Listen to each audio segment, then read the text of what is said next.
चलिए हम लोग chapter 11 thermal properties of matter का line by line NCERT discussion चालू कर लेते हैं।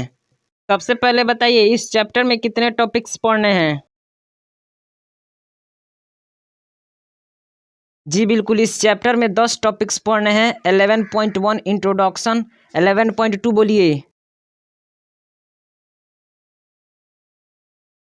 जी बिल्कुल, टेम्परेचर एंड हीट। 11.3 बोलिए। जी बिल्कुल, मेजरमेंट ऑफ टेम्परेचर। चलिए 11.4 बोलिए। जी बिल्कुल, ideal gas equation and absolute temperature. 11.5 बोलिए।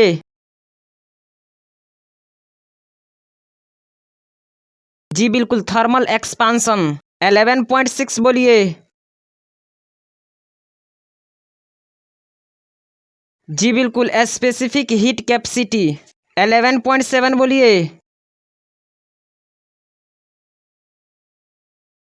जी बिल्कुल, कैलोरीमेट्री। 11.8 बोलिए। जी बिल्कुल, चेंज ऑफ स्टेट। 11.9 अब बोलिए। जी बिल्कुल, हीट ट्रांसफर। 11.10 जल्दी से बोलिए।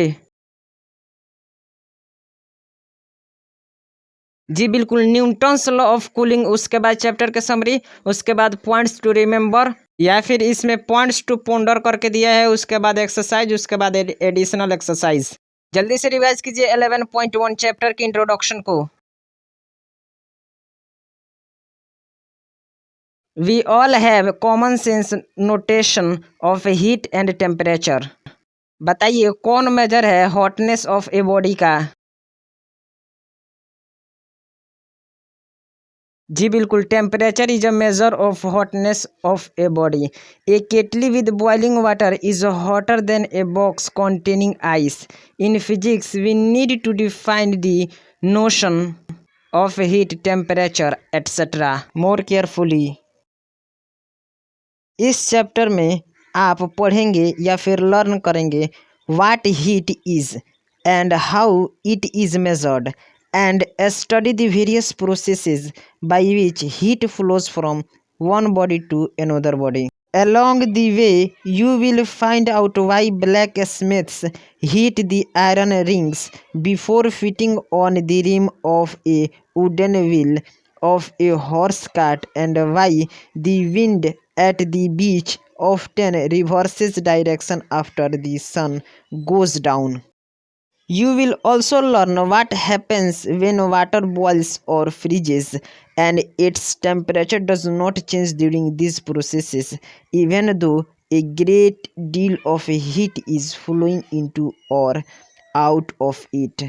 तो गाइस, इंट्रोडक्शन में कोई क्वेश्चन लायक बनने वाला नहीं है, तो इसीलिए रिवाइज कीजिए 11.2 टेम्परेचर एंड हीट को।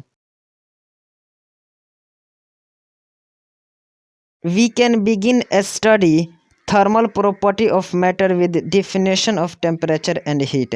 बताइए टेम्परेचर क्या एक रिलेटिव मेजर है। जी बिल्कुल, टेम्परेचर एक रिलेटिव मेजर है। बताइए उसका नाम जो कि एक रिलेटिव मेजर है और इंडिकेशन ऑफ हॉटनेस या फिर कोल्डनेस है। जी बिल्कुल, टेम्परेचर एक रिलेटिव मेजर है या फिर इंडिकेशन ऑफ हॉटनेस या फिर कोल्डनेस है।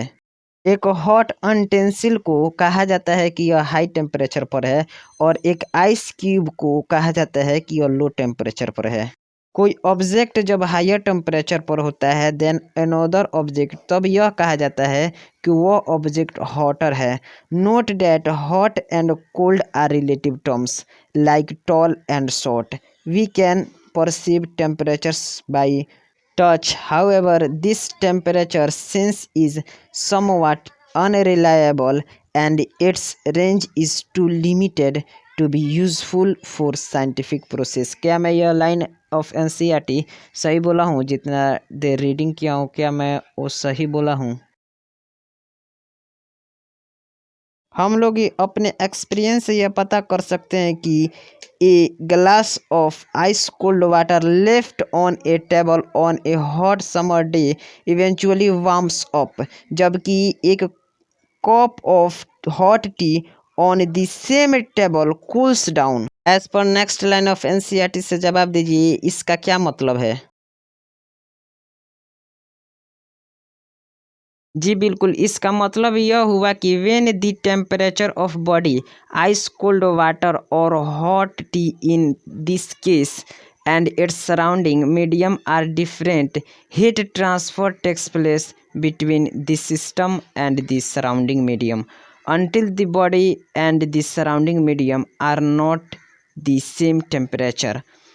We also know that in the case of glass tumbler of ice cold water, heat flows from the environment to the glass tumbler, जबकि in the case of hot tea, it flows from the cup of hot tea to the environment. So हम यह कह सकते हैं कि heat is form of energy transfer between two or more system or a system and its surrounding by virtue of temperature difference. बताइए क्या मैं यह लाइन ऑफ एनसीईआरटी सही बोला हूँ। तो बताइए क्या हीट एक एनर्जी का फॉर्म है और यह क्या ट्रांसपोर्ट होता है between two or more systems or a system and its surrounding by virtue of temperature difference.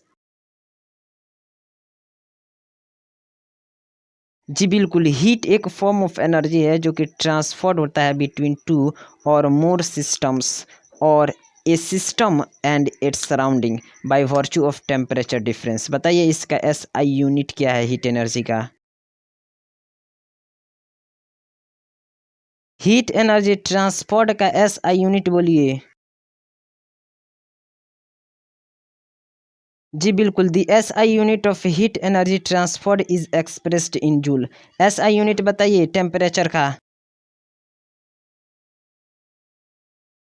जी बिल्कुल, SI unit of temperature kelvin होता है। बताइए डिग्री सेल्सियस कौन सा यूनिट होता है टेम्परेचर का। जी बिल्कुल, degree Celsius commonly used unit है टेम्परेचर का। एज पर नेक्स्ट लाइन ऑफ एनसीईआरटी बताइए जब किसी ऑब्जेक्ट को हीट किया जाता है तो उसमें क्या क्या चेंजेस टेक्स प्लेस कर सकते हैं। जी बिल्कुल, इसका टेम्परेचर राइज हो सकता है, यह एक्सपांड कर सकता है या फिर अपने स्टेट को चेंज कर सकता है। क्या मैं सही बोला हूँ। हम लोग स्टडी करेंगे the effect of heat on different bodies in later section. तो रिवाइज कीजिए 11.3 मेजरमेंट ऑफ टेम्परेचर को।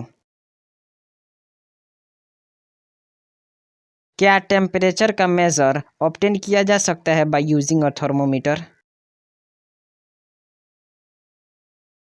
ऐसे ये कोई लायक का सवाल नहीं है लेकिन फिर भी एनसीईआरटी के लाइन में है तो कर लेने में कोई दिक्कत नहीं है।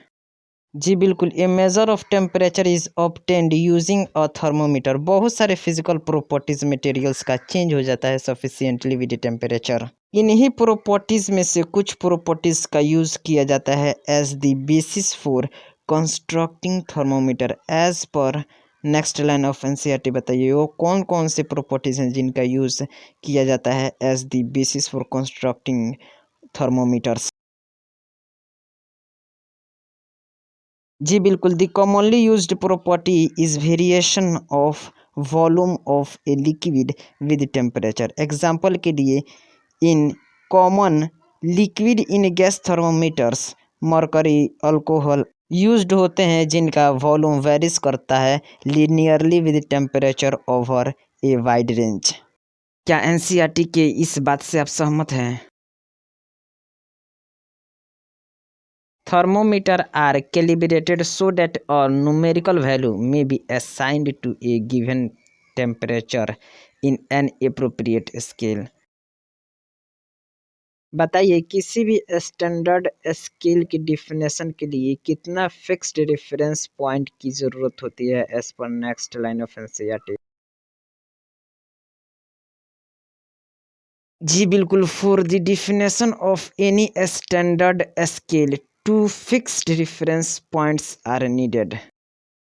बताइए एब्सोल्यूट रेफरेंस फॉर एक्सपांशन क्यों अवेलेबल नहीं है? जी बिल्कुल, since all substances change dimension with temperature an absolute reference for expansion is not available. However the necessary fixed point may be correlated to the physical phenomena that always occur at the same temperature। क्या आप NCERT की इस line से सहमत हैं? As पर next line of NCERT बताइए कौन कौन टू कन्वीनियंट फिक्स्ड पॉइंट हैं? जी बिल्कुल, the ice point and the steam point of water are two convenient fixed points and are known as freezing and boiling points respectively. These 2 points are the temperatures at which pure water freezes and boils under standard pressure. The two familiar temperature scales are the Fahrenheit temperature scale and the Celsius temperature scale। क्या आप इस बात से agree करते हैं as पर NCERT line? Fahrenheit scale पर ice और स्टीम पॉइंट का वैल्यूज बताइए।